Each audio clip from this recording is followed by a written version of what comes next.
My name is Garrett Wiles. We are in the beautiful Urbana, Virginia, in the Middle Peninsula of Virginia. And I'm here with my good buddy, Shane McClanahan, and we're gonna try to have a good saltwater fishing experience. I've been fishing the lower Rappahannock for about 13 years.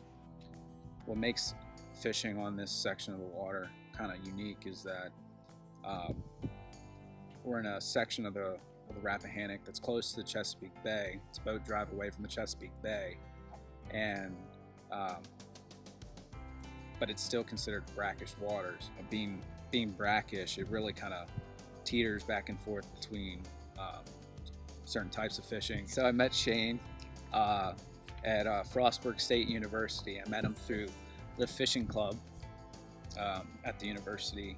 I was not really familiar with the type of fishing up in the mountains of Western Maryland, and I really was intrigued by kind of the environment up there. Western Maryland has some of the most beautiful landscapes. I mean, it's got views as far as the eye can see.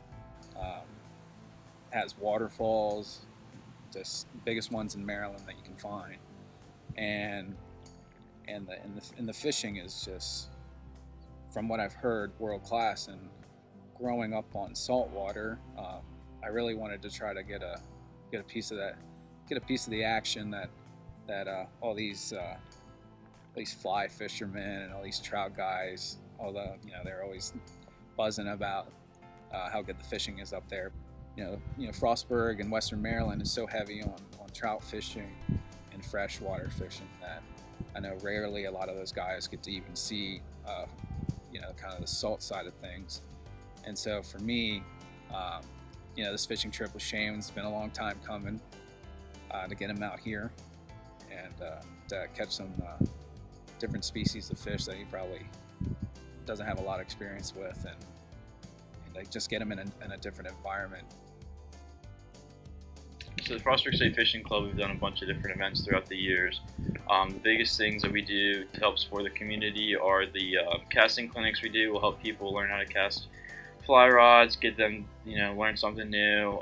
Recently, they just did one about fly tying, just tying basic fishing knots, all the essential stuff to know when you're out in the water. We also do river cleanups, help get people out there, getting the trash out of the waterways that we all fish. So it's all important stuff, getting the community involved and bringing out new people and showing them the ropes of fishing.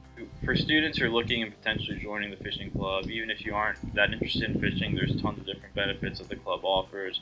We do more than just fishing. We do conservation events. We do intramural sports. We're just a very involved club on campus, and we just try to bring out everyone that we can and show them a good time. So my background in fishing began mostly in Maine.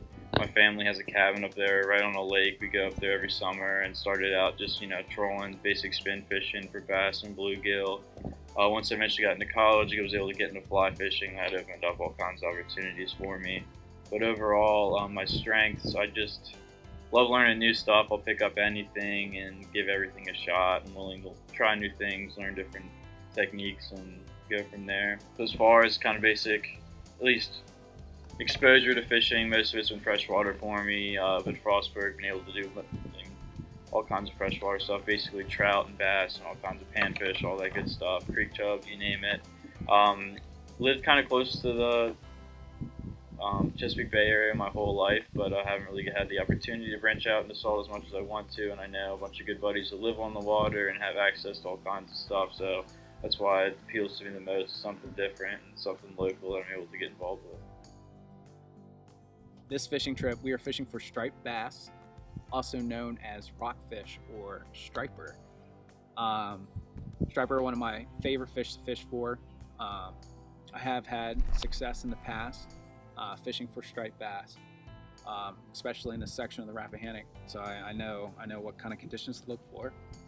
And this trip, I'm hoping that Shane and I can get out there, do some light tackle, fly fishing, and try to get on a few fish here. A lot of large striper coming in towards the shallow, and feeding on bait fish, and getting ready to head back out into the Atlantic to spend their winter. And sometimes you get some schoolies that spend the winter in the shallows. But for this time of the year, if you wanna get on a large fish, large rockfish, I think now's the time to do it.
So, day 2 of our fishing trip.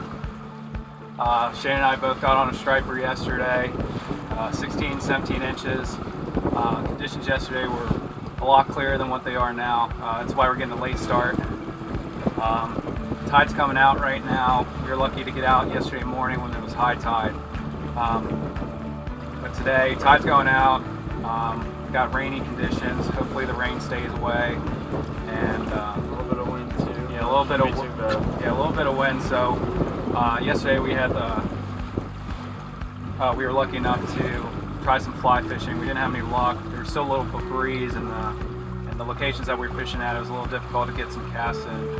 But today, I think we're going to leave the fly fishing alone because it's definitely breezy. So we're going to have a hard time with that. So just spin fishing today. We're going to be using, like we did yesterday, some swim shads, something, and try to get some fish, probably around like 6 feet area. Definitely looking for fish around structure and anywhere where these fish have access to deep water from the shallows. So yeah, we're hoping for another successful day on the Rappahannock. Let's get to it.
On our way back home, we ran into some menhaden are also known as bunker, and menhaden are a forage fish, and it's the main diet of a lot of these sport fish in the Atlantic. We took a cast net. We tried to use the cast net earlier, try to get some bait fish that we could throw and try to locate some of these striped bass. Didn't have any luck there, but we definitely had luck in here at the creek earlier. So menhaden, that's what they look like. They're very oily, and they're very important to the Chesapeake Bay because their main diet is plankton, so they're filter feeders.